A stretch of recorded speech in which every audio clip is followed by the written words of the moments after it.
할렐루야. 사랑하고 축복합니다. 아이고 보고 싶습니다. 이제 다음 주면은 이제 실물로 우리 만나서 교제하고 또 함께 대면하는 시간을 갖게 되는 거 참 기대가 됩니다. 오늘도 우리 화평의 모든 가족들에게 임하시는 그 하나님의 은총이 각 가정들마다 넘쳐나시기를 우리 주님 예수님의 이름으로 축원드립니다. 우리 옆에 분들과 함께 인사하실까요? 예, 오늘도 제 옆에 계셔서 너무 감사드려요. 그렇게 한번 인사해 보겠습니다. 예. 예. 우리가 함께 있을 수 있다는 것, 또 곁에 함께 있다는 것이 얼마나 감사한 일인지 몰라요. 제가 이제 귀국할 날이 얼마 남지 않았잖아요. 그러니까 우리 자녀들에게는, 또 아내에게는 아유 우리가 옆에 함께 있다, 함께 있을 수 있다 하는 것이 정말 얼마나 감사한 건지를 점점 더 절실하게 깨닫게 되는 것 같습니다. 아마도 이제 또 제가 한국에 가게 되면 여러분들을 그동안 뵙지 못하고 이렇게 화면으로 보다가 다시 보게 되는 것이 얼마나 또 감사한 것인지를 고백하게 될 줄로 믿습니다. 네. 참 하나님은 선하시고요. 하나님은 우리를 향한 놀라운 계획을 가지고 계십니다.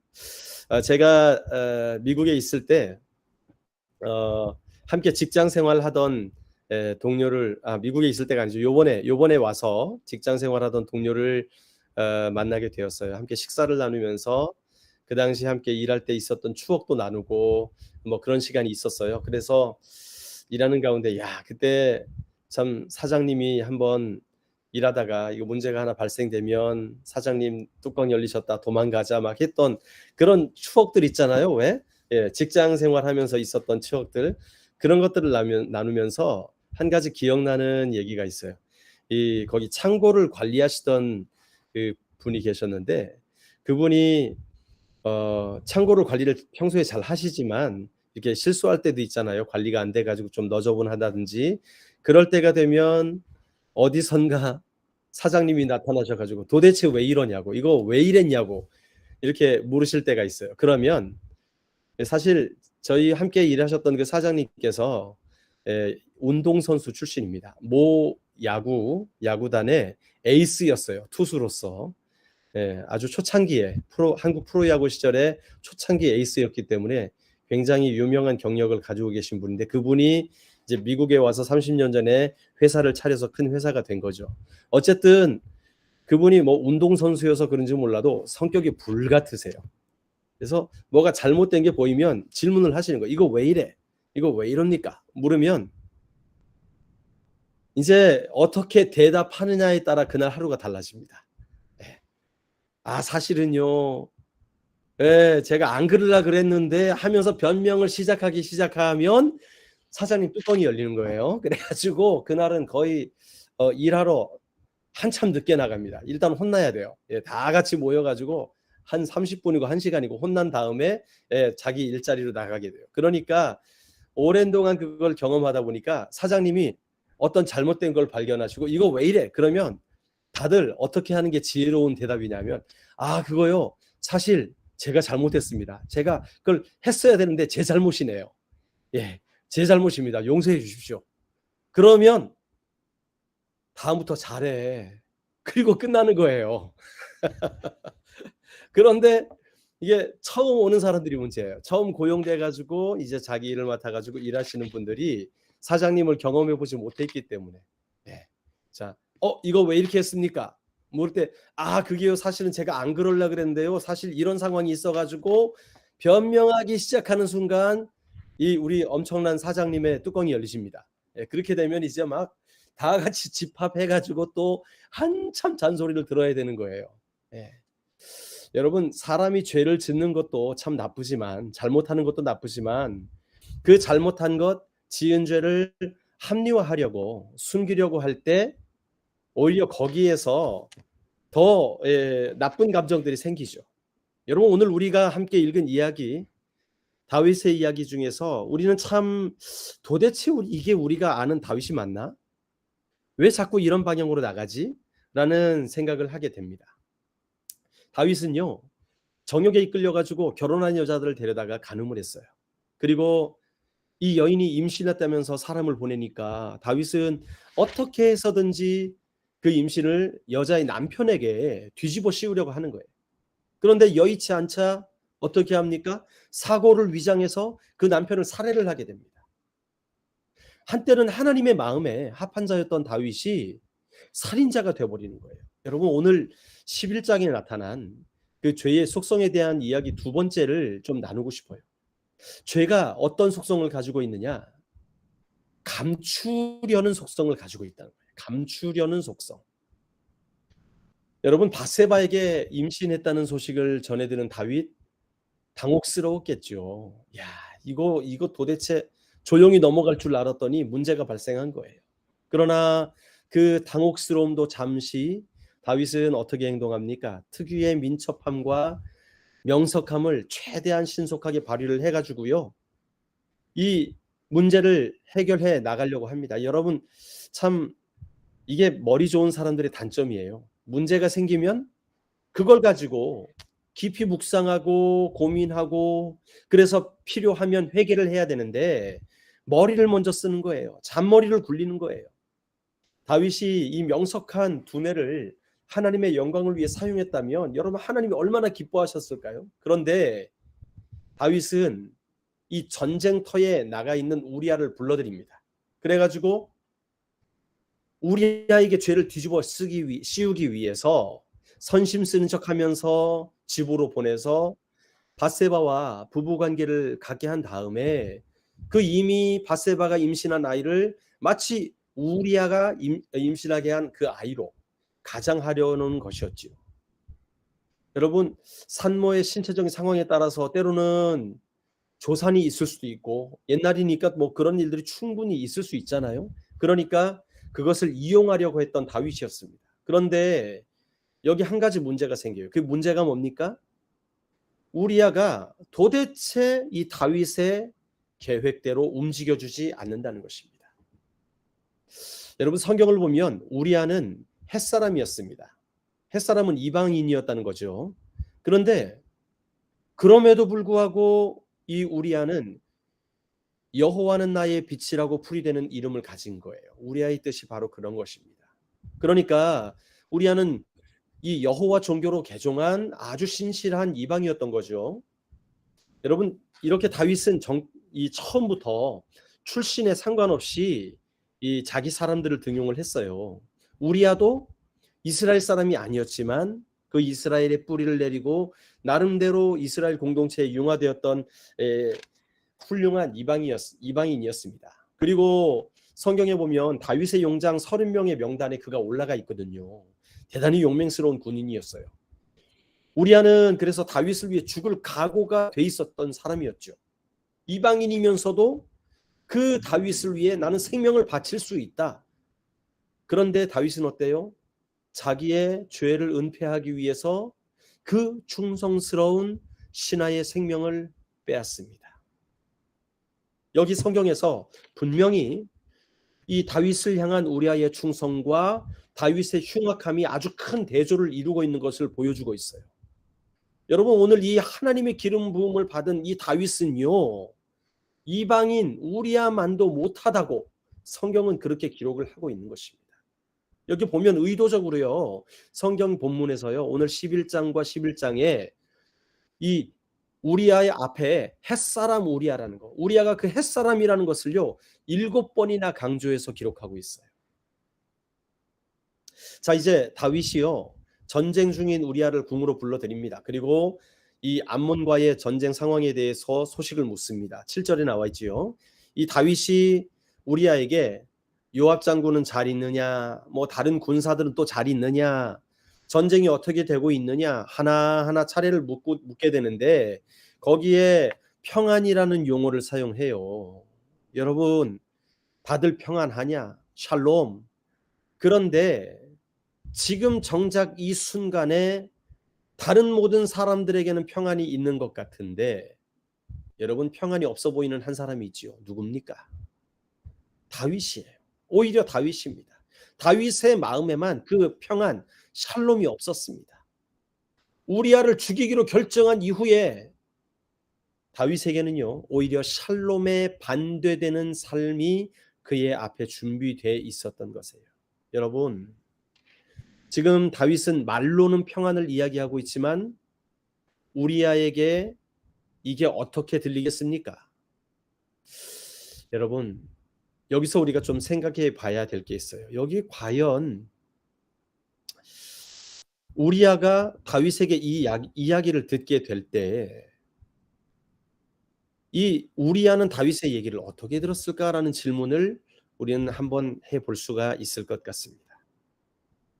여러분, 다윗이요, 사실 이 죄를 짓고 아무에게도 이 일을 알리지 않고 혼자 이 일을 해결한 것이 아니잖아요.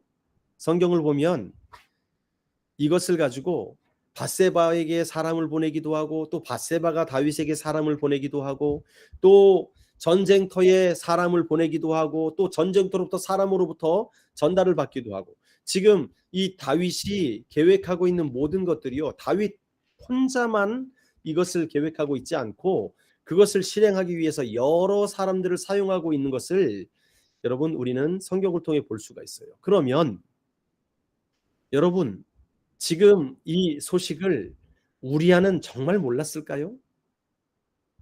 그런 질문을 한번 해볼 수가 있죠. 자, 어쨌든 일단 우리는 먼저 이런 의심을 잠시 접어두고, 자, 우리 성경에 나와 있는 본문을 한번 그대로 살펴봅니다. 자, 다윗과 대화를 마쳐요. 그리고 다윗이 우리아에게 뭐라 그럽니까? 야, 너 정말 수고했구나. 열심히 싸웠구나. 너 이제 집에 가가지고 내 부인도 기쁘게 하고 좀 푹 쉬다가 전쟁터로 가라 하면서 우리아를 집으로 보내는 거예요. 다윗이요, 자기의 작전을 아주 담대하게 진행을 합니다. 여기 보면 8절에 보면 노골적으로 우리아에게 아내와 잠자리를 같이 하라고 명령을 해요. 어떻게 기록되어 있습니까? 가서 발을 씻어라. 그렇게 이야기를 하고 있습니다. 가서 발을 씻어라. 여러분, 현대사회에는 가서 발 씻는 게 당연한 거지요. 발 씻는 걸로 받아들입니다. 그러나 여러분, 구약에서 발을 씻어라라는 말은요, 좀 다른 의미로 사용됩니다. 왜냐하면 이 구약에서 발은요, 이 사람의 성기를 의미하는 완곡한 어법으로 자주 등장을 해요. 여러분, 사울이 엔게디 동굴에서 볼일을 보러 갈 때에 어떻게 표현을 했습니까? 발을 가리우러 간다. 그런 표현을 쓴 적이 있었지요. 그런 것처럼 이 참 말로 입으로 드러내기 힘든 말을 표현하기 위해서 가서 발을 씻어라 라고 돌려서 말하는 표현이라는 거예요. 그러니까 다윗이 지금 노골적으로 우리아에게 너 다른 거 다 잊어버리고 힘든 일 다 잊어버리고 오늘은 부인과 함께 즐겨라. 부인에게로 들어가라. 그런 말을 노골적으로 하고 있다는 거죠. 그리고 그뿐만 아니라 우리아를 위해서 아주 진수성찬을 하사품으로 내립니다. 음식들을 들려보내요. 여러분, 이쯤 되면 사람들은 집에 가서 왕이 하사품으로 음식도 줬겠다, 휴가도 줬겠다, 어떡하겠습니까? 음식을 실컷 먹고 아내와 함께 잠을 잤을 거 아닙니까? 그런데 우리아는 어땠습니까? 달랐어요. 그가 집에 가질 않는 거예요. 어떻게 합니까? 9절에 보니까 어떻게 돼 있어요? 그는 주의 모든 종들과 함께 잤다고 돼 있어요. 다윗의 다른 군사들과 함께 잤다는 거예요. 여러분, 오늘 본문은요, 의도적으로 다윗의 종 우리아의 충성심과 또 우리아의 주인 다윗의 배신을요, 아주 강하게 대조하고 있습니다. 오늘 본문은요, 누구를 비난하고 있는 거예요? 다윗의 죄를 철저히 비난하고 있는 거예요. 주인에게 죽기까지 충성하고 있는 이 종의 그 충성스러움을 배신하는 주인의 모습을 보여주고 있는 것입니다. 여러분, 사실 다윗은 그동안 모든 것을 원하는 대로 할 수 있었습니다. 그러나 그의 뜻대로 되지 않는 한 인물이 나왔는데 그게 바로 우리아.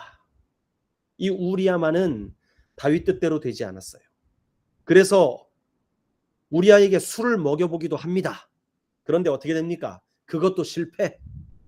술 취한 우리아가 정신 멀쩡한 다윗보다 더 경건한 거예요. 다윗은 우리아가 전쟁으로 떠나기 전날 밤까지 그에게 술을 먹여봤습니다. 가득하게 취하도록. 13절에 나오지요. 예. 아마 혹시나 해서였을지도 몰라요. 다윗이 왕궁 옥상에서 자기 집에서 목욕하던 밧세바를 볼 수 있었다는 건 뭘 말하냐 하면 우리아의 집이 그 왕궁과 멀다는 겁니까? 가깝다는 겁니까? 가깝다는 거지요. 예. 그래서 우리아가 마음만 먹으면 그냥 집에 쉽게 갈 수 있는 거리라는 거예요. 아주 가까운 거리라는 거예요. 그러나 우리아는 끝까지 아내가 있는 집으로 가지 않고 다시 결국에 전쟁터로 돌아가게 됩니다. 성경을 보면 다윗이 우리아에게 거듭거듭해서 집으로 내려가라 하고 명령을 하는데 도대체 우리아는 내려가지 않아요. 내려가라라는 단어가요. 8절과 10절 사이에 몇 번이 나옵니까? 내려가라. 4번이나 나오는 거예요. 4번이나. 예. 다윗의 목표는 오직 뭡니까? 우리아를 내려보내는 것이었어요. 그런데 우리아는 어떤 일이 있어도 내려가지 않았습니다.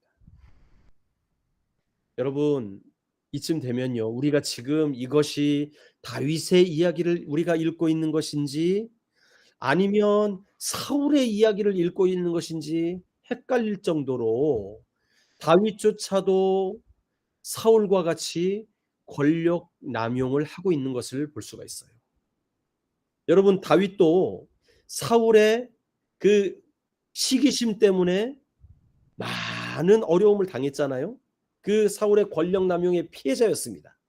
그런데 오늘 이 시간에는 자기 자신이 그 권력 남용의 가해자가 되고 있다는 사실이에요. 자기는 다 가진 자였습니다. 또 율법을 가진 자들을 다스리는 왕이었어요. 그만큼 도덕성이 받쳐줘야 했고 신실한 자였던 그가 지금 어떻게 되었습니까? 자기 이방인 부하에 충성된 그 군사의 아내를 빼앗게 되는, 그리고 그 죄 때문에 자기의 충성스러운 군사까지도 죽이려 드는 그런 상태까지 지금 내려가게 될 거예요. 여러분, 아까 우리가 가졌던 의문을 다시 한번 생각해 봅시다. 우리아는 정말 왜 끝까지 집으로 가지 않았을까? 왜 끝까지 집으로 내려가기를 거부했을까? 여러분, 한 성경 주석가 스타인버그라는 사람이 있습니다. 이분이요. 이런 질문을 했어요. 우리아가 정말 다윗과 밧세바의 관계에 대해서 얼마나 알았을까? 예, 그런 질문을 합니다. 정말 우리아가 전혀 아는 바가 없었을까? 여러분, 아내에게 가라는 말을 들은 우리아가 말을 합니다. 다른 군인들은 전쟁을 하고 있고 하나님의 법궤가 야영을 하고 있는데 어찌 나 혼자 아내와 재미를 볼 수가 있습니까? 저는 집에 들어가지 않겠습니다. 이렇게 대답을 하거든요. 그런데 이 말이 과연 우리아의 진심이었을까? 아니면 성경은 침묵하고 있지만 우리아도 다윗이 했던 모든 것을 알고 있었을까? 여러분, 이 다윗과 밧세바의 일은요, 아까 말씀드렸듯이 다윗 혼자만 아는 일이 아니었어요. 다윗과 밧세바 둘만 아는 일이 아니었다는 것입니다. 그가 왕이었기 때문에 전달하는 과정에, 명령을 하는 과정에 이미 여러 사람이 개입되었고, 여러분, 그들이 입을 닫고 있었다는 보장을 누가 하겠습니까? 우리 옛송담에 유명한 말이 있잖아요. 낱말은, 예, 반말은 다 듣는다는 거예요. 예. 왜 우리도 그러잖아요. 아이고 집사님 있잖아. 그럴 때는요 약간 소리를 죽입니다. 이래 가지고 이거는 아무한테도 말하지 말라고. 네. 그러면서 이야기를 하는데 한 주간 지나면 그 이야기를 다 알고 있어요. 예.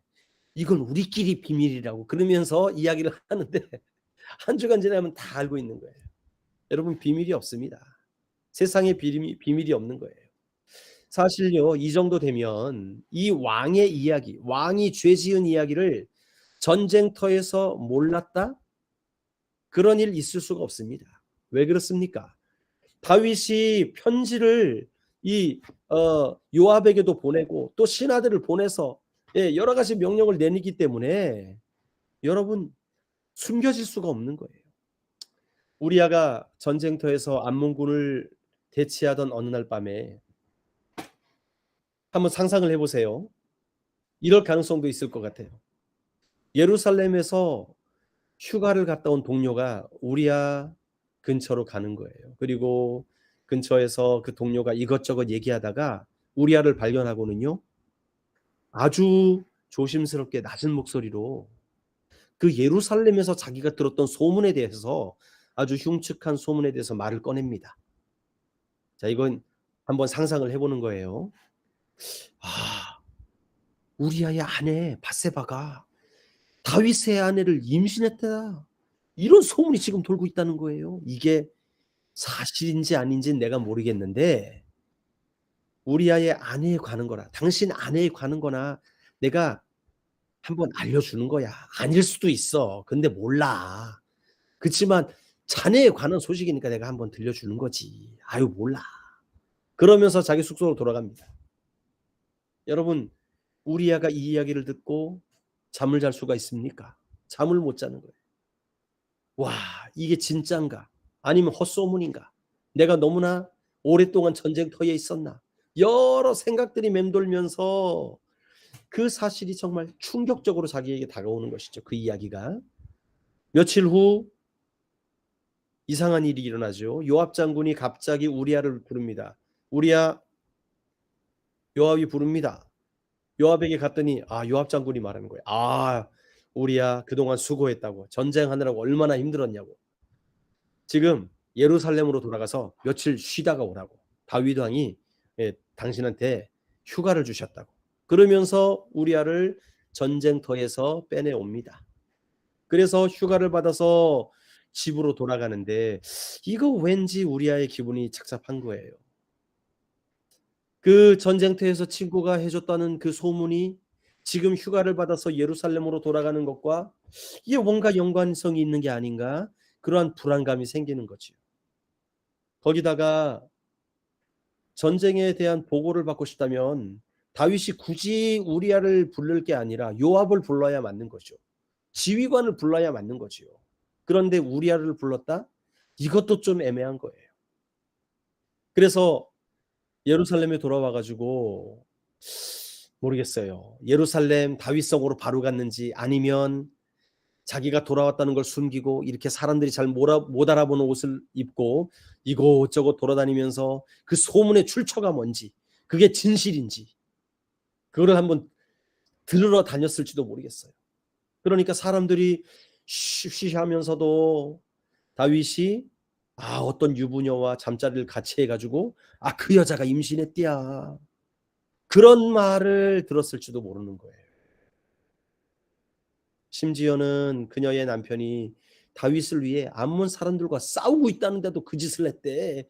그러면서 사람들이 다윗 왕을 욕하는 말을 들었을지도 몰라요.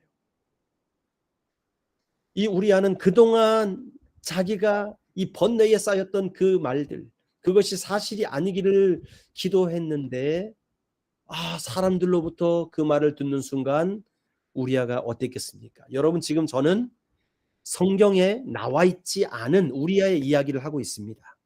이것이 사실인지 아닌지는 모릅니다. 그러나 그럴 가능성이 있는 거예요. 우리아가 왕궁에 들어가 다윗이 부르니까 들어갔지요. 다윗에게 전쟁 보고를 합니다. 다윗이 요압의 안부를 묻고 또 군인들의 안부를 묻고 싸움이 어떻게 진행되는지 묻습니다.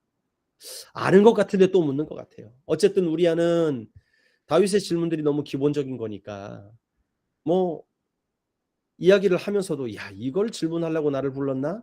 그런 생각을 의심을 하게 되는 거지요. 게다가 왕이요 자꾸 딴 생각만 하는 것 같은 그런 느낌이 들어요. 왕의 마음이 뭔가 다른 데 있는 것 같아요. 그런데 나중에 다윗이 말합니다. 우리야 오늘은 꼭 아내에게로 가게. 아내를 좀 기쁘게 해주게.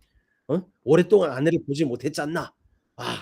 아내와 좋은 시간 보내기 위해서 내가 준비한 게 있네 하면서 그냥 온갖 맛있는 것들 포도주와 마실 것들 이런 걸 다 준비해 놓은 거예요.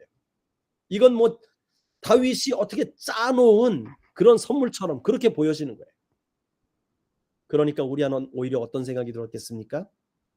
'어 이거 소문이 진짜인가?' 의심하지 않았겠습니까? 여러분, 제가 선을 넘는 이야기를 했는지도 모르겠습니다. 제가 지금 말씀드린 것은 성경에 기록된 것이 아니라 사실일 수도 있고 아닐 수도 있는 가능성 있는 얘기를 한번 해본 것입니다. 여러분, 다윗과 밧세바의 일에 대해서 분명히 여러 사람이 알고 있었습니다. 밧세바에 대해 수소문을 하기 위해 사람을 보냈고, 밧세바도 전령을 보내서 또 자신의 소식을 알립니다. 이런 가운데 여러 사람들에게 다윗과 밧세바의 뒷이야기가 전해지게 된 거예요. 그러니까 이러한 과정에서 예루살렘의 소문이 쫙 퍼졌을 가능성은요, 다분합니다. 우리 옛 이야기에도 임금님 귀는 당나귀 귀라는 이야기가 있잖아요. 그렇지요? 그렇게 임금님의 귀가 당나귀 모양처럼 생긴 것을 감추려 하였지만 감출 수가 없다는 것이지요. 여러분, 그래서 우리아는 아마도 자기 집으로 가지 않았는지 모르겠어요. 기어코 다윗이 술까지 먹여 가지고 막 취하게 만들어 가지고 집으로 보내려고 하는데도 그는 결사 반대하고 가지 않습니다. 왜 그랬을까? 아마도 우리아가 이 소식을 알지 않았을까요? 그러니까 우리아가 자신의 아내가 왕과 함께 잠을 자고 아이를 낳았다는 사실을 알고 이 자신의 아내를 더럽고 추하게 여겼기 때문에 왕과 함께한 이 임신한 아내와 함께하기 싫어서 집을 들어가지 않았을 수도 있다는 것이지요. 여러분, 자꾸만 자신에게 술잔을 권하는 이 다윗, 우리아에게 어떻게 보였을까요? 왕으로 보였을까요? 아니면 자신의 죄를 덮기 위해 웃으면서 술잔을 따라 주게 될 때 도대체 우리아의 마음속에 어떤 생각이 들었을까요? 아마 우리아는요, 술이 취하는 게 아니라 오히려 확 깼을지도 모르겠습니다. 어쨌든 우리아가 아내에게 들어가지 않은 것이 우리아의 충정이었던, 아니면 왕과 노란한 아내가 보기 싫었던, 어떤 상황이든 간에 모든 상황이 다윗이 원하는 대로 되지 않았습니다. 여러분, 지금요, 이쯤 되면 우리가 알고 있는 하나님의 사람 다윗은 어떻게 해야 될까요? 다윗이 우리아를 집으로 보내려 할 때 그가 거절하고, 또 술을 취하게 하여서 아내와 잠재우려 할 때도 또 그가 거절을 하고, 이렇게 자꾸 자신이 계획했던 작전들이 틀어지게 될 때, 여러분, 우리의 영웅 다윗은 하나님 앞에 무릎을 꿇어야 되는 거지요. 그게 정답이지요. 여러분, 지금 오늘 이 우리아를 점점점 어렵게 만드는 다윗, 이게 우리가 아는 다윗이 맞습니까? 이게 정말 그 다윗입니까? 자신의 죄를 감추기 위한 작전이 풀리지 않고 있는 거예요. 여러분, 그런데 이 작전이 풀리지 않는 것이 오히려 하나님의 사인임을 알고 하나님 앞에 나와야 하는 것이지요. 여러분, 여러분의 인생 가운데 자꾸 뭔가가 막히고 안 되고 풀리지 않고 하는 일이 있을 때에 여러분, 그것을 하나님의 사인으로 받으시길 바랍니다. 하나님께서 뭔가 돌이키고 새롭게 하기를 원하시는 그런 의도가 있다는 사실을 깨달으시기를 바랍니다. 그런데 오늘 다윗은 어때요? 깨닫습니까? 깨닫지를 못하는 거예요. 여러분, 지금 다윗은요, 어떤 병에 걸린 것 같아요. 사실은 아픈 것인데 아픈지 모르는 병이 있잖아요. 그게 무슨 병입니까? 문둥병이에요. 문둥병. 성경에 나오는 한생병, 문둥병. 여러분, 우리나라의 소록도에도 이 문둥병 환자가 많이 있었지 않습니까? 그 병을 보면 신경에 문제가 있는지 살이 썩어 들어가도 통증이 느껴지지 않는다잖아요. 어느 순간 밥을 먹는데 손가락이 뚝 떨어져 나가도 그 손가락에 통증이 없다는 거예요. 저 공사판을 걸어가다가 얇은 신발 밑창에 못이 뚫고 지나와서 발을 찔러도 못이 찔렀는지도 모른다는 거예요. 아픈 걸 아픈지도 모르는 병, 문둥병입니다. 여러분, 다윗은 지금 죄에 무감각해지는 문둥병에 걸린 거예요. 죄로 인해 다윗의 영이 병이 들었는데 아픈 줄도 모르고 계속해서 그것을 감추려고 또 다른 죄를 더해가고 있습니다. 여러분, 다윗이 이렇게 더 깊은 죄의 수렁으로 빠지고 있는 이유가 뭘까요? 그것은 바로 다윗의 모든 관심이 자기 죄를 감추는 데 몰두하고 있기 때문이에요. 여러분, 이것이 바로 죄의 속성입니다. 감추려 하는 거예요. 여러분, 첫 번째 범죄를 기억합니까? 아담과 하와가 하나님께 불순종하여 범죄하고 동산에 거니시는 하나님의 소리를 듣고 아담과 하와가 어떻게 합니까? 하나님의 낯을 피하여 동산나무 사이에 숨습니다. 자신들을 감춥니다. 이것이 죄의 속성이라는 거예요. 죄는요, 감추는데 몰두하게 만들고요. 또 그것을 감추기 위해서 거짓이 필연적으로 동원됩니다. 거짓말을 한다는 거예요. 여러분, 전쟁 중에 왕이 직접 불러 휴가를 주고 집에서 편히 쉬게 하고 잔치할 음식까지 준비해 주는데 여러분, 이게 얼마나 달콤한 유혹이에요. 이 달콤한 유혹을 제공하는 목적이 뭡니까? 다윗이 자신의 죄, 그 진실을 감추기 위함이었지요. 여러분, 그렇다면 이 죄라는 것이요, 감춘다고 감추어집니까? 여러분, 하나님 앞에 감출 수 있는 죄가 있을까요?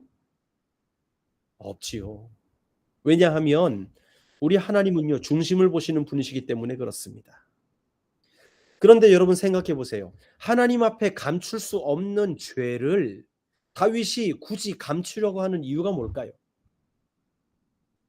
다윗이 하나님을 몰랐겠습니까? 그런데 왜 자신의 죄를 감추려 할까요? 이것이 다윗이 하나님께 죄를 감추고 있는 것입니까? 아니지요. 결국에 이 죄를 감추려는 대상이 누구입니까? 사람이었습니다. 사람 앞에서 이 죄를 감추길 원했던 거예요. 여러분, 사람 앞에서는요, 죄를 감추려면 잠시 동안 속일 수 있습니다. 그렇기 때문에 여러분, 죄를 감추는 행위는요, 하나님을 두려워하는 것이 아니라 누구를 두려워하는 행위입니까? 사람을 두려워하는 행위라는 거예요.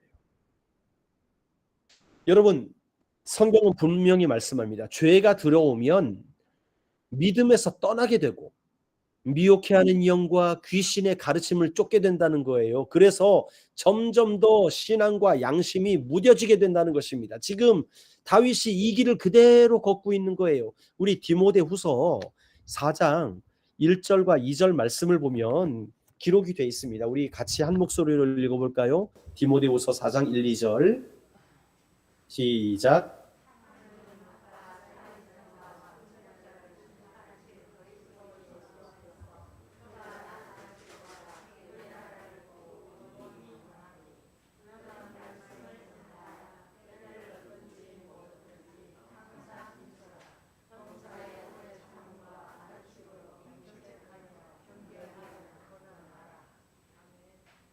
죄송합니다. 제가 성경을 잠깐만 1절.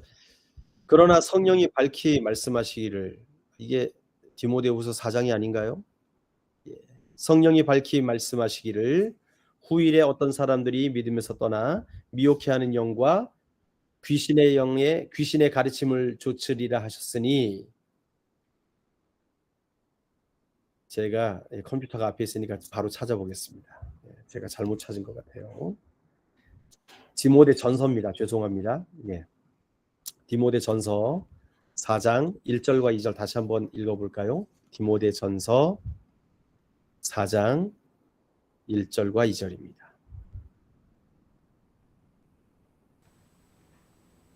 시작. 오히려 어떤 사람들이 믿음에서 떠나 미혹하는 영과 귀신의 가르침을 따르리라 하셨으니 자기 양심이 화인을 맞아서 외식함으로 거짓말하는 자들이라. 아멘. 여러분 여기서 보면 어떻게 말씀하십니까? 성령이 말씀하시는 데에 자, 어떤 사람들이 믿음에 떠난답니다. 믿음에서 떠나면 어떤 일이 일어나느냐? 미혹해하는 영과 귀신의 가르침을 쫓게 된다는 거예요. 자, 미혹해하는 영과 귀신의 가르침을 쫓게 되면은 어떻게 되느냐?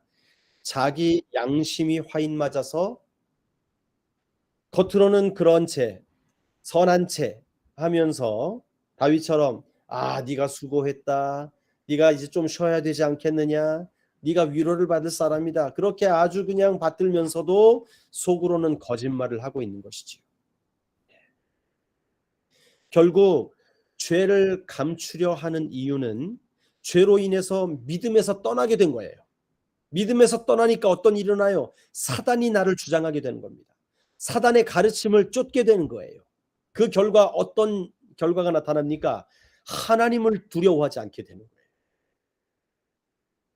양심이 무뎌지고 신앙이 무뎌지는 것이죠. 영적인 문둥병에 걸리게 되더라는 것입니다. 여러분, 죄는 이와 같은 거예요. 마약과 같이 우리의 영적 신경을 마비시키고 우리를 통제하게 됩니다. 그래서 우리가 하나님을 경외하는 자들도 우리 안에 죄가 들어오게 되면 이 영적인 마비 현상이 나타나게 되는 거예요. 그때부터 사탄이 우리를 통제하게 되더라는 것입니다. 여러분, 다윗에게 죄가 들어오게 됐을 때 밧세바를 범하여 임신시킨 일을 우리아에게 감추려고 합니다. 감추려고 하니까 또 다른 거짓말이 나오게 되는 거예요. 또 다른 모략이 나오게 되는 거예요. 여러분, 정황을 보면 이 일이 잘 풀리지 않았어요. 이것은 다윗이 치밀한 계획을 세우지 못해서 그렇습니까? 다윗의 계획이 실패했기 때문에 그렇습니까? 여러분, 죄는 결국 드러나도록 하나님이 일하시기 때문에 그런 것이죠. 계획대로 되지 않는 것이요. 여러분, 사실은 다윗에게는 은혜요, 기회의 때라는 것을 그가 깨달아야만 했던 것입니다. 여러분, 마찬가지입니다. 우리의 삶 가운데서요. 우리가 계획했던 어떤 일들, 추진했던 어떤 일들, 나의 욕심에 의해 이끌렸던 어떤 일들이 자꾸 실패하고 막혀지고 안 되게 될 때에 그때가 우리를 돌이키시는 하나님의 은혜의 때라는 사실을 기억하시길 바랍니다. 여러분, 다윗은요, 이 모든 죄를 감추기 위해서 하나님을 두려워하는 것, 하나님 경외했던 것, 이런 것들을 다 포기해 버립니다. 뒷전으로 미루어 버립니다. 하나님의 마음에 합했던 사람 다윗, 이 다윗은요 오늘 정말 나쁜 사람입니다. 하나님이 우리아를 통해서 계속해서 다윗에게 회개할 기회를 주심에도 다윗은 계속해서 멸망을 향해 달려가는 거예요. 여러분, 하나님께서 주시는 기회가 무엇입니까?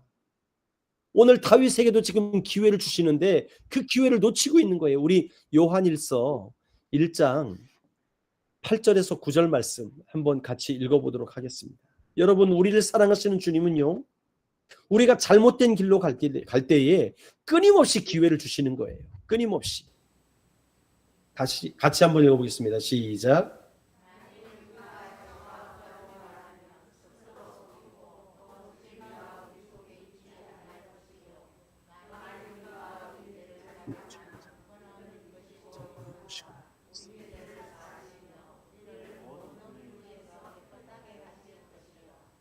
아멘. 다윗이 이 요한 사도가 태어나기 전에 태어나가지고 이 말씀을 몰라서 그랬을까요? 만일 다윗이 죄 없다 하면 스스로 속이고 또 진리가 다윗 속에 있지 아니할 것이요. 다윗이 자기 죄를 자백하면 여호와 하나님은 다윗의 죄를 사하시고 불의에서 그를 건져 주셨을 텐데 여러분, 다윗은 그 길로 가지 않습니다. 여러분, 하나님은요 죄인들을 향하여 끊임없이 기회를 제공해 주십니다. 왜 그렇습니까? 하나님은 저를 포함해 여러분을 포함해 이 세상을 사랑하시기 때문에 그렇습니다. 그 사랑하는 자들에게 끊임없이 기회를 주세요. 어떤 기회입니까? 죄에 대하여서 자백할 수 있는 기회를 주신다는 거예요. 여러분, 이것은 정말 놀라우신 하나님의 은혜입니다. 여러분, 결론적으로 말씀을 마무리하자면 우리 삶에는요, 감출 것과 감추지 말아야 할 게 있습니다. 여러분, 성경에서 오늘 다윗은 자신의 죄를 감추기 위해서 음모를 꾸미고 있잖아요. 그런데 주님은 말씀하세요. 정말 감춰야 될 게 뭐냐? 마태복음 6장 1절에서 4절 말씀에 보면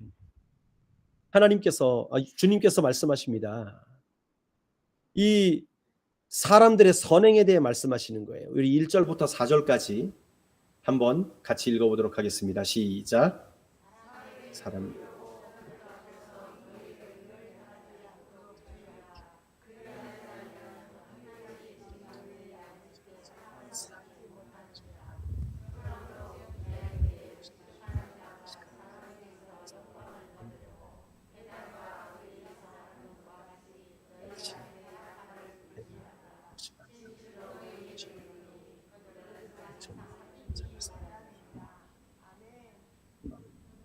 여러분,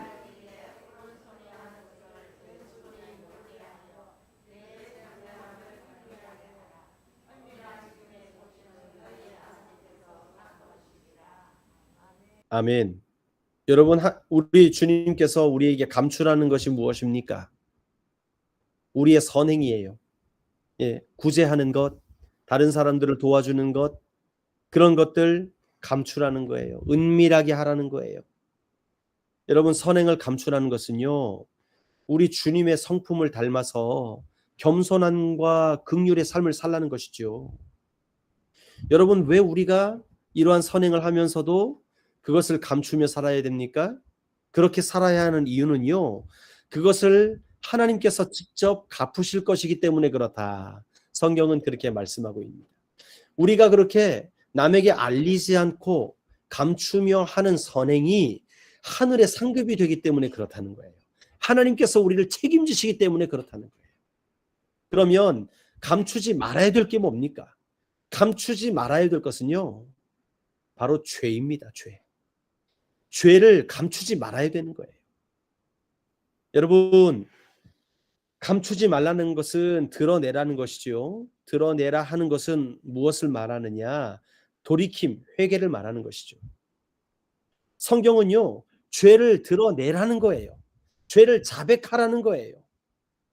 여러분, 우리가 죄를 자백하게 될 때에 그 문제가 해결될 수 있는 실마리가 풀린다는 것이죠. 여러분, 그렇다면 이 죄를 자백해야 될 대상이 누구입니까? 드러냄의 대상이 누구입니까? 하나님이시죠. 사람에게 자백하라는 말이 아니에요. 여러분, 만약에 우리가 이제 예배를 마치고 셀모님을 하잖아요. 새로 오신 분이 오셨어요. 그래가지고 서로 소개하는데, 여러분, 셀모님 할 때 주의할 점입니다. 기억하십시오. 자신의 좋지 않은 과거를 너무 자세히 이야기할 필요가 없다는 거예요. 이를테면 이거 예를 들어서입니다. 예를 들어서 셀 모임에 딱 자기를 소개하는데, 안녕하세요. 예, 반갑습니다. 저는 전과 3범입니다. 네. 사기를 한번 친 적이 있고 도둑질을 한번 치다 걸린 적이 있고. 여러분, 이런 말 하지 말라는 거예요. 사람에게 자백하지 말라는 겁니다. 여러분, 또 셀 모임 가운데 나눔을 하면서 너무 마음이 뜨거워져 가지고 자신의 죄를 있는 그대로 낱낱이 다 사람들에게 이야기하지 말라는 거예요. 이를테면 예를 들어서, 사실 제가 지난주에 참 다른 사람을 이렇게 속였습니다. 예. 일부러 그랬고요. 참 원하는 마음이 있어서 그랬는데 지금은 회개합니다. 그렇게 자세하게 뭔가를 말할 필요가 없다는 거예요. 여러분, 분위기 이상해집니다. 은혜를 나눌 수가 없어요. 어떻게 얘기해야 되느냐? 지난주 참 시험에 들어가지고 마음이 참 괴로웠습니다. 사탄에게 많이 놀아난 것 같습니다. 오늘 저를 위해 기도해 주십시오. 제가 이 귀신에 농락당하지 않도록, 악에 농락당하지 않도록. 여러분, 이 정도, 뭐 조금 더 오픈할 수도 있죠. 그러나 너무 자세하게 이야기해가지고 분위기 살벌해지면 큰일 납니다. 죄에 대해서 사람에게 자세히 나누라는 게 아닙니다. 나눔의 대상, 자백의 대상이 누가 되셔야 합니까? 하나님이 되셔야 하는 거죠. 여러분, 왜 죄가 하나님 앞에 가져가야 됩니까? 하나님은 이런 분이시기 때문에 그렇습니다. 이사야서 43장 25절 말씀을 우리 한번 같이 읽어보겠습니다. 이사야서 43장 25절 말씀. 시작.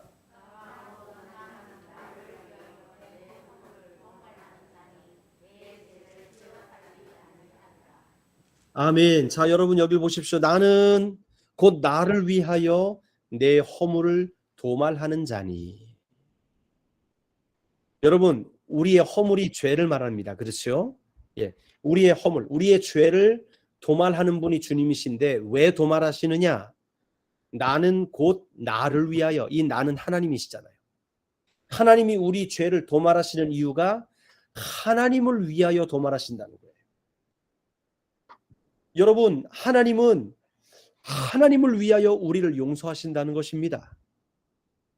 우리 죄를 용서하시는 것이 하나님의 뜻이고 그것이 하나님을 위한 일이라는 거예요. 왜 그렇습니까? 따라합시다. 나는 하나님의 사랑받는 자이기 때문이다. 아멘. 여러분, 하나님께서 나를 사랑하시기 때문에 나의 죄 용서함 받는 게 하나님을 위한 길이라는 거예요. 여러분, 자녀가 이를테면 운전을 하다가 사고를 쳤어요. 그게 뭐 큰 사고든 작은 사고든. 그래서 앞 상대방에게 잘못을 한 것이잖아요. 그런데 이 자녀가 잘못한 것에 대해서 상대방이 용서를 해주면 그 부모는 어떻습니까?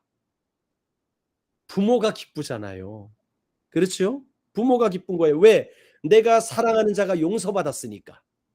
하나님께서 내 죄를 용서하시는 이유는 나를 사랑하시기 때문에 그런 거예요. 주님은 우리의 죄를 도말하시는 자다. 왜요? 우리를 사랑하기 때문에. 주님을 위하여 우리를 용서하신다는 말이에요. 여러분, 허물을 도말하는 자, 이 도말한다는 말도 지난번에 한번 말씀드렸었는데 어떤 말입니까? 우리의 죄의 리스트가 있잖아요. 목록이 있습니다. 그 먹물로 기록된 죄의 리스트를 용서하기 위해 먹물통에 그 종이 리스트를 담근다는 거예요. 그게 도말의 의미입니다. 도말의 의미. 그러면 이 먹물통에 온통 리스트가 담겨졌기 때문에, 종이가 담겨졌기 때문에 내 죄가 더 이상 보이지 않는 것이죠. 용서함을 받는다는 의미를 그렇게 설명하고 있는 것입니다. 그리고 이어서 주님이 말씀하세요. 내 죄를 기억지 아니하리라. 여러분, 우리 하나님은 이런 분이십니다. 나를 사랑하셔서 내 죄가 용서함 받기를 원하시는 분이시고, 그래서 우리를 용서하시고 다시 그 죄를 기억지 아니하시는 분, 그분이 바로 우리 하나님이시라는 거예요. 그렇기 때문에 우리는 죄를 지을 때마다 주님 앞에 가져가야 되는 거예요. 왜? 그래야 우리의 죄를 도말하실 수 있으니까. 그래야 우리의 죄를 용서해 주실 수 있으니까. 할렐루야. 여러분, 그분께 나가야 됩니다. 우리 하나님께 나가야 되는 거예요. 우리의 어두운 죄를 은밀한 중에 만나주시는 주님 앞에 자백하며 나가야 되는 거예요. 여러분, 오늘 다윗이 우리아가 첫 번째 시도하게 됐을 때 집에 안 가고 두 번째 시도했을 때 또 집에 안 가고 하게 될 때마다 아하, 하나님께서 내게 주시는 사인이구나 하면서 주님 앞에 나와서 하나님, 내가 잘못했습니다. 내가 내 부하의 아내를 범했습니다. 지금 그리고 내가 그것을 감추기 위해서 하나님, 내가 이 우리아까지도 위험에 몰아넣고 있습니다. 나를 용서하여 주시옵소서. 이것이 다윗의 고백이었어야 합니다. 여러분, 우리는 다윗과 같은 길을 다시 걸어가서는 안 될 줄로 믿습니다. 우리 안에 어두움이 있다면, 주님 앞에 고백지 않은 죄가 있다면 여러분, 그걸 가지고 주님과 시간을 보내야 되는 거예요. 주님 앞에 자백하며 나가야 되는 거예요. 그분께 은혜를 구해야 되는 거예요. 그래야 역사가 나타납니다. 여러분, 역대하 7장 14절에 이렇게 말씀합니다. 내 이름으로 일컫는 내 백성이 그 악한 길에서 떠나 스스로 겸비하고 기도하여 내 얼굴을 구하면, 여러분, 스스로 겸비하고 기도하여 내 얼굴을 구한다는 것이 바로 주님 앞에 죄를 자백한다는 거예요. 주님 앞에 죄를 자백하면 내가 하늘에서 듣고 그 죄를 사하고 그 땅을 고칠지라 주님 말씀하셨습니다. 여러분, 이 시대는요, 다윗과 같이 죄를 감추는 것을 넘어서서 이제 죄를 죄가 아니라고 말하는 시대가 되었습니다. 여러분, 미디어나 또 매스컴을 통해서 죄를 더 이상 죄로 여기지 못하도록 사람들을 설득하고 있습니다. 여러분, 얼마 전에, 몇 년 전이죠, 이 서울시장이 이 자살하는 사건과 관련되어서 뭐 야당과 여당이 이 설왕설래를 하면서 용어에 대해서 이 문제 제기를 한 적이 있습니다. 성폭력 피해자다. 그러니까 당시 집권 여당이 뭐라 그랬냐면, 아니다, 성폭력 피해 호소인이다. 예, 그런 말 들어보셨죠? 예. 피해자다라는 말을 쓰면 되는데 피해 호소인이다. 왜 이런 용어를 쓸까요? 쿠션입니다. 쿠션. 죄에 대해서 그 느낌을 부드럽게 만들기 위해서 이렇게 바꾸는 거예요, 용어를. 그게 피해 호소인이다. 제가 이틀 전이군요, 차에 오일 체인지를 하러 가서 이제 기다리는 동안 한국 신문을 봤습니다. 예, 거기 이제 미주 한국일보죠. 거기를 봤는데 이제 일면에 미국의 낙태법에 관련된 아주 큰 이슈가 지금 변화되고 있다. 이제 그 전까지는 이 민주당이 집권하고 있던 정부에서 어떻게 했었냐면, 낙태를 합법화하자라는 것이 이 대법관들의 주된 메시지였어요. 그래서 온 주가 그 판결을 기준으로 자기 주에서도 판결을 이뤄가는 것이죠. 그러니까 온 나라가 한마디로 낙태를 허용하는 그런 분위기로 갔었었는데, 지난번에 트럼프 대통령이 이 대법관들을 대거 바꿨습니다. 어떻게, 이 대법관들은 종신직인데 누가 죽어야 그 자리에 들어갈 수 있습니다. 죽기 전까지는 못 들어가거든요, 미국에서는. 그런데 여러분이 돌아가셨어요. 그래가지고 새로운 대법관을 트럼프 대통령이 세웠는데 보수 사상을 가지고 있는 분들을 세웠어요. 그러다 보니까 이번에 이 낙태에 대한 관점이 완전히 뒤집어졌습니다. 낙태를 반대하는 입장으로 대법관들이 돌아서게 된 거예요. 그래서 이제 이 다른 주에서도 그것을 존중할 수밖에 없는 분위기로 바뀌어지고 있으니까 이것을 이제 반대하는 기사들을 막 써 나가는 것이죠. 그래서 이 한국일보에서도 이 기사를 쓰는데요, 저는 그런 용어를 처음 봤습니다. 임신 중단, 들어보셨습니까? 임신 중단. 거기에 괄호 열고 낙태라는 말을 썼더라고요. 그래서 기사 첫머리에 임신 중단, 가로 열고 낙태, 이렇게 가로 닫고는요, 기사 전체에다가 낙태란 말을 한마디도 쓰지 않습니다. 임신 중단이라는 말을 씁니다. 그러면서 어떻게 해요? 임신 중단을 허용해야 된다는 거예요. 왜 이럴까요? 왜 기자들이 말을 바꿀까요? 이게 단순한 한 기자의 생각일까요? 왜 용어 자체를 바꿔가면서까지 이렇게 낙태에 대한 이미지를 좋게 만들려고 할까요? 여러분, 이 시대는요, 죄를 감추는 것을 넘어서서 죄를 죄가 아니라고 말하는 시대가 되고 있기 때문에 그렇습니다. 여러분, 죄를 죄로 여겨야 죄를 막을 수가 있는 거예요. 죄를 죄로 여겨야 죄에서 돌이킬 수가 있는 거예요. 아플 때 아파야 이 질병을 발견할 수 있고 통증이 있어야 그것이 무엇인지 진찰할 수가 있는 것인데, 여러분, 통증이 없다?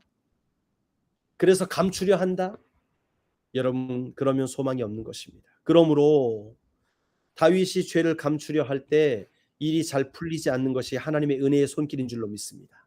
하지만 다윗은 더 흉악한 죄로 빠져들게 됩니다. 여러분, 정말 감추어야 될 건 죄가 아니라 우리들의 선행인 줄로 믿습니다. 왜요? 하나님이 갚아주시기 때문에 그렇습니다. 그러나 죄는요, 감추는 것이 아니라고 자백하는 거예요. 사람에게 자백하는 것이 아니라 은밀한 중에 들으시는 우리 주님 앞에 나가서 자백하게 될 때 하나님의 은혜가 임할 줄로 믿습니다. 여러분, 지금까지 우리가 감추는 인생을 살았다면 우리는 이제 인생의 재활을 해야 될 줄로 믿습니다. 여러분, 신경이 마비된 사람도 생사를 넘나드는 재활 훈련을 하면 상당히 신경이 돌아오는 것을 볼 수가 있어요. 여러분, 이제 우리 믿음의 재활 훈련을 시작합시다. 기억나는 것부터 시작합시다. 내가 기억나는 죄부터 우리 하나님께 자백을 하십시오. 하나님께 감추인 것을 드러내십시오. 여러분, 우리가 할 수 있는 것부터 출발하는 것입니다. 하나님께 자백하는 이 시간들을 통해서 여러분, 우리는 하나님의 은혜의 손길을 더 가까이, 더 크게 경험하게 될 줄로 믿습니다.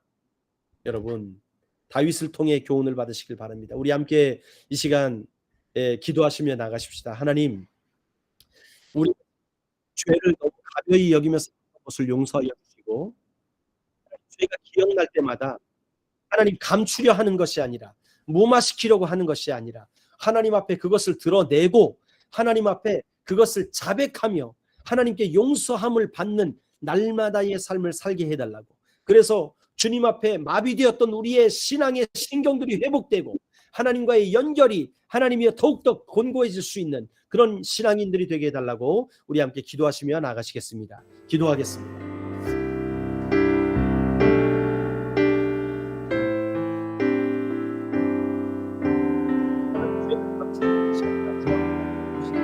하나님 아버지, 우리가 정말로 미안, 하나님이여 정말 너무나도 아버지 하나님여 죄를 죄로 여기지 아니하고 오히려 내가 아버지 하나님 정말 죄 지은 것을 정당화하려는 모든 것들 하나님 용서하여 주시고, 죄는 죄로 드러나야 하나님 그것을 고칠 수가 있는 것입니다. 우리가 있고 내가 하나님 또한 내 마음이 갈망하면서 하나님이여 정말 돌이키지 못하고 살아갔던 우리의 죄를 용서하여 주셔서 하나님 모든 더러운 죄를 용서하여 주시옵소서. 우리 날마다 주님 앞에 회개하고 우리의 죄를 자백하며 주님 앞에 나아가는 시간, 하나님 보람되어의 삶을 살아갈 수 있도록 주시옵소서. 하나님 아버지, 우리 죄를 깨끗게 하시는 주님을 신뢰하고 나를 사랑하사 나의 죄를 용서하시는 주님을 신뢰하며 나가오니 주님 우리와 함께하여 주시옵소서. 하나님의 정말로 우리의 인생 가운데 하나님의 더 이상 죄가 찾아오지 아니하고 하나님의 정말로 죄를 내 아버지 하나님의 뜻을 가까이 하고 하나님의 우리 안에 참된 아버지 하나님의 정말 주님을 따르며 신실하게 살아가는 주를 받을 수 있도록 하여 주시옵소서. 할렐루야. 영광의 주님, 우리 각 사람에게 인자하여 주시옵소서. 하나님 우리를 복하여 주시옵소서. 존귀하신 하나님 감사를 드립니다. 하나님께서 우리를 사랑하시기 때문에 우리가 죄 가운데서 그대로 있는 것을 원치 않으시고 우리의 죄를 도말하시며 깨끗게 하기를 원하신다는 말씀을 깨닫습니다. 하나님, 오늘 이 시간 우리의 죄를 도말하실 수 있는 그 주님께 나아가 우리의 죄를 자백하게 될 때에 하나님께서 우리를 맞아주시고 우리를 깨끗게 하시고 새로운 삶으로 복된 인생으로 우리를 이끌어 주실 것을 우리가 신뢰하며 나가오니 주님 우리와 함께하여 주시옵소서.